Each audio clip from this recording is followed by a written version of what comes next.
वो पुत्रेषणा के चक्कर में विवाह के कई वर्ष बीत गए, बहुत दुखी हैं क्योंकि पुत्र नहीं हो रहा, पुत्र हो ही नहीं रहा। महाराज तुलसी लगाते हैं, तुलसी सूख जाती है। गाय को पालते हैं, गाय बांझ हो जाती है। फल खरीद कर लाते हैं बाजार से, फल में कीड़े लग जाते हैं।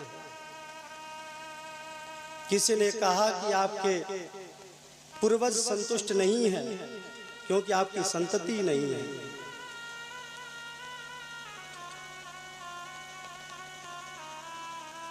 तो बड़े दुखी हैं बेचारे। उनकी जो पत्नी है धुंधली देवी, सीधा साधा ब्राह्मण की पत्नी धुंधली देवी,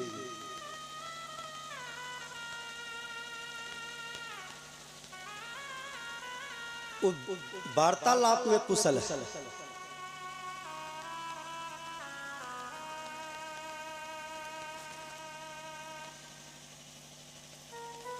आत्मदेव को संतति चाहिए लेकिन धुंधली देवी को नहीं। आत्मदेव बड़े परेशान। पता चला किसी जंगल में एक महापुरुष आए हैं, उनकी तो इच्छा हुई कि घर छोड़ दें और कहीं जाकर आत्मदाह कर लें।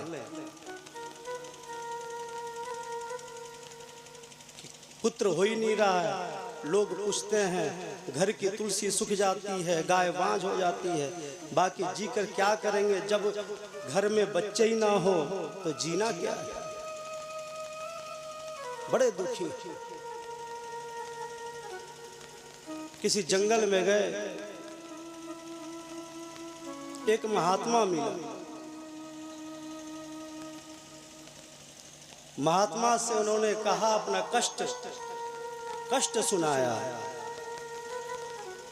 महात्मा ने कहा, आत्मदेव तेरे माथे को मैंने पढ़ लिया है, तेरे इस जन्म में क्या तो सातों जन्म में पुत्र की है ही नहीं, संतति है ही नहीं।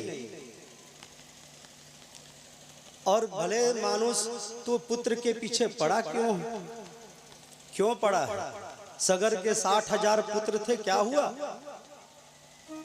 सब जल के भस्म हो गए।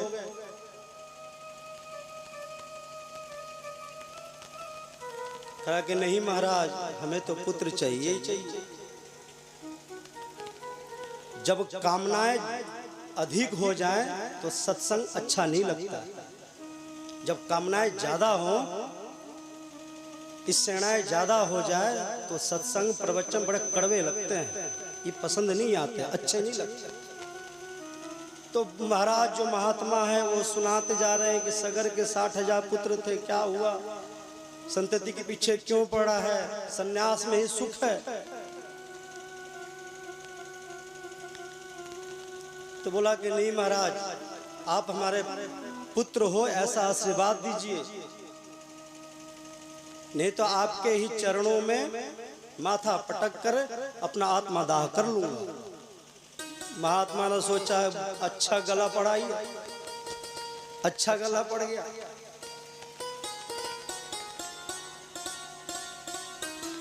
महात्मा अपने झोली से फल निकाल कर उस आत्मदेव को दिए।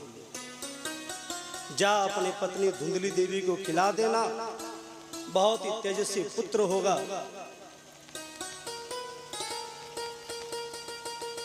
आत्मदेव बड़े प्रसन्न होकर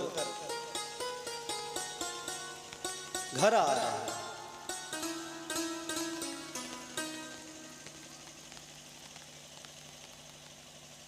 धुंधली देवी को सारा वृतांत बताया। बोला कि सुबह सूर्योदय के समय उठकर स्नान करके पूजा करके इस फल को खा लेना, दिव्य संतति उत्पन्न हो। धुंधली देवी रात भर सोचने लगी। वो तो धुंधली, नाम ही धुंधली है तो क्या सोचेगी। रात भर सोचने लगी अगर मैं फल खा ली तो गर्भ ठहर जाएगा, और गर्भ ठहर गया तो कहीं चल नहीं पाऊंगी, कहीं जा नहीं पाऊंगी, और हमारी ननद आएगी सब घर का सामान लूट के चली जाएगी। ऐसे ऐसे उसके विचार आ रहे हैं।